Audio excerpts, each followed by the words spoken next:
panahon na para tapatan natin ang Iglesia ni Cristo. Yan po ang sinabi nitong si Milba Magay na isang social activist. Ito po, panoorin po natin mga kababayan yung kanyang mga naging pahayag sa isang interview. Ito po mga kababayan. Sa tingin ko, panahon na para tapatan natin ang Iglesia ni Cristo. At tapatan na rin po si Kibuloy. Ang lahat po ng mga sinasabing kulto na nakahanay dito sa destabilization plot. Playbook na po ito nilabas na po doon sa Kongreso ito na magkakaroon ng destabilization para mawala sa trono si Marcos at sila po ay sa tulong ng mga kulto, kunyari people power. Nakita natin to kay Senator Bato. Nagpadala pa ng mga kunyari people power doon sa Senado. At meron pang prayer vigil. Alam po ninyo, ang demonic, always, wala siyang originality. Ini-imitate palagi ang tunay na galaw ng kapangyarihan ng Diyos. Kaya ngayon, yung merong people power o meron din silang people power, no, na ilalabas. Playbook na po nila yan, kasama nila palagi ito. So siguro, huwag tayong matakot. It's time to name names. Dahil alam po nyo, matagal na kaya ganito rin ang ating pamahalaan. Kasi, ilan ba sila? 3-4 million na mga voters, no? Tayo ilan? Napakarami natin. Pero kasi wala tayong pakialam. For the longest time, nakahilera yung mga politiko dito sa simbahan na ito. Dahil nagba-block voting sila. Abay, hindi po tama yun Democracy tayo Hindi pwede yung ini-skew yung eleksyon dahil merong isang kulto nagsasabi, lahat kayo bumoto sa ganitong kandidato. Marami pong mga mahuhusay, tayo ng mga senador, po kagaya ni Sagisag. Hindi na po siya tumuloy na kandidato bilang senator dahil ayaw niyang pumila dito sa mga humihingi ng boto ng INK. At ganito po ang problema natin na malaki na hindi natin sinasabi. And I think it's time to name this, no? That from time immemorial, they have been skewing the democratic process. In other words, a minority religion na kulto, no? Ay nakapangyayari. Kaya marami silang mga galamay sa ating gobyerno. Tayo, anong ginagawa natin? Ang mga Katoliko, 18 million. Ang mga Ebangheliko, 25 million.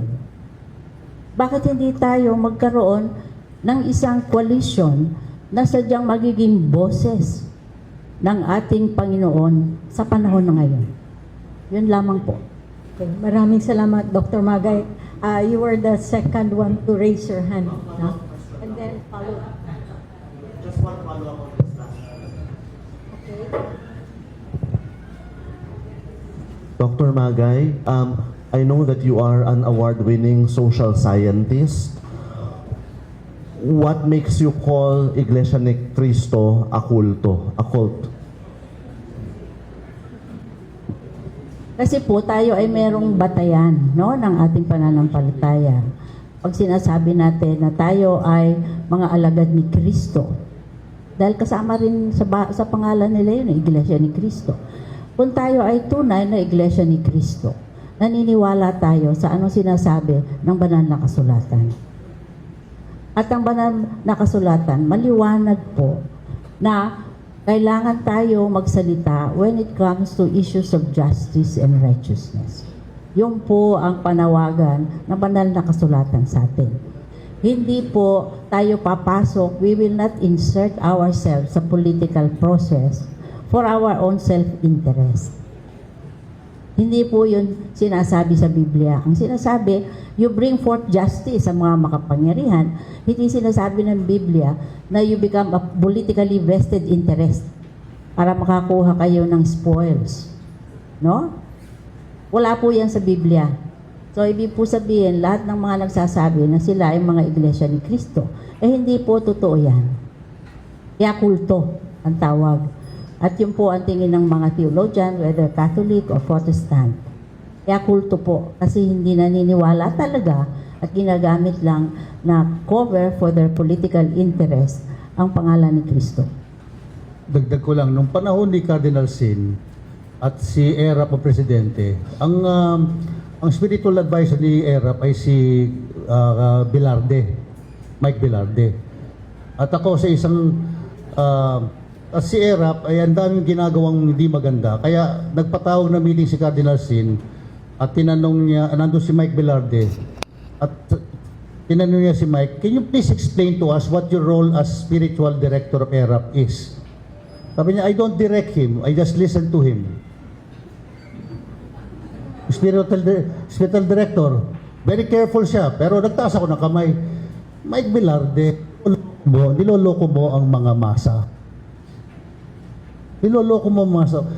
Kapag kayo gusto nyong yumaman, baliktarin nyo yung payong nyo at itaas-taas nyo yan, sasaluhin ng payong nyo yung pera. Ng pera na galing sa langit. Ganon eh. Why do I... So I asked Mike Velarde, nung sinabi ko kay Mike Velarde, sabi niya sa akin, Father, there is a scriptural passage that says, do not judge lest you be judged. No, I'm not judging you. I see the effect of what you do on the masses. They don't think.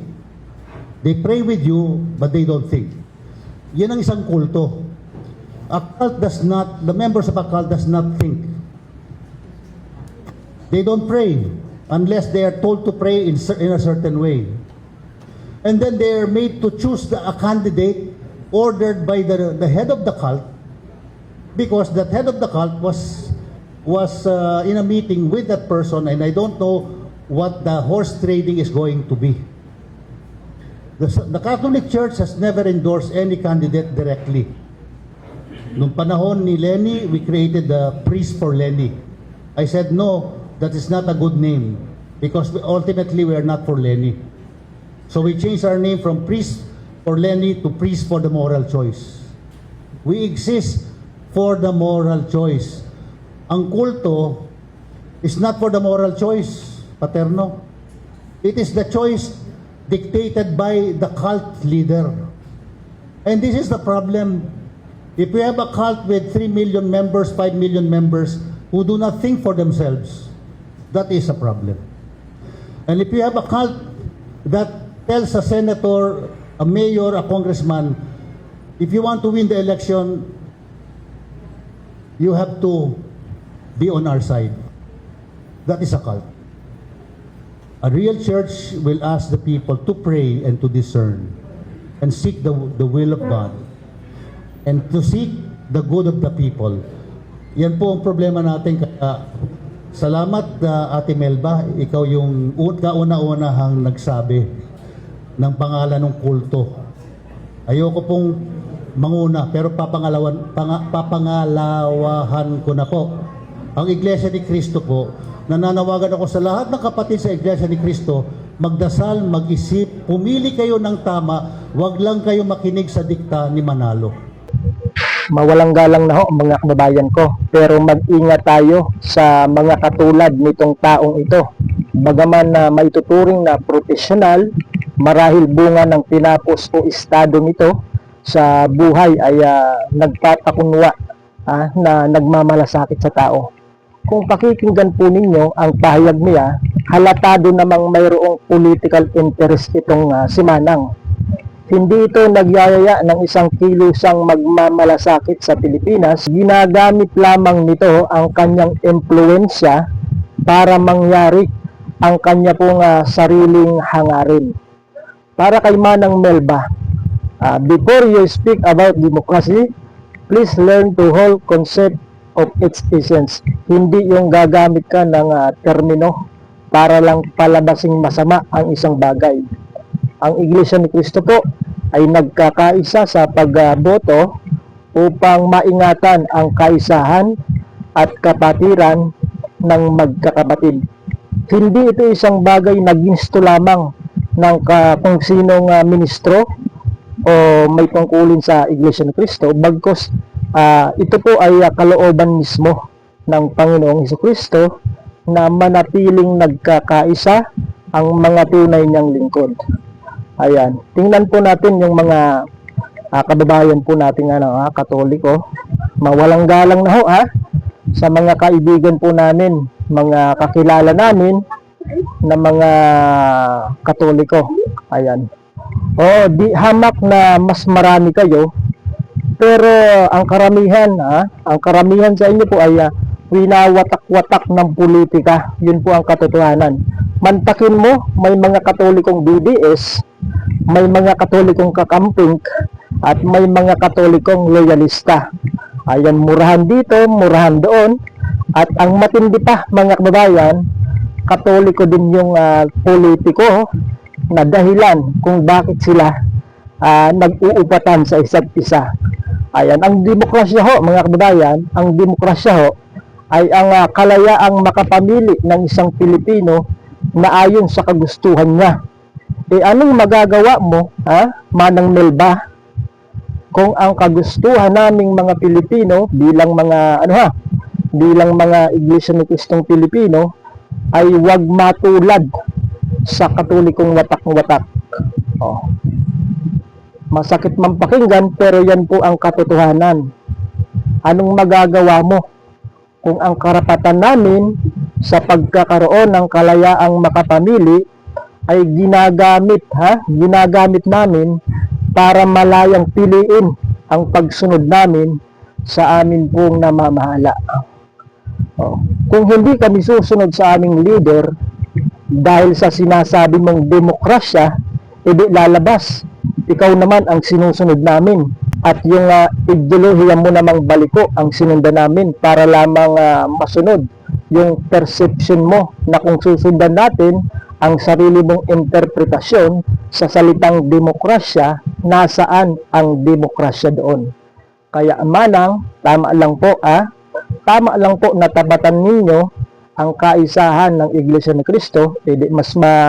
Mas maigi nga sana, Manang Milba, kung mahigitan pa ninyo yung pagkakaisa ng Iglesia ni Cristo. Dahil yun ang tama.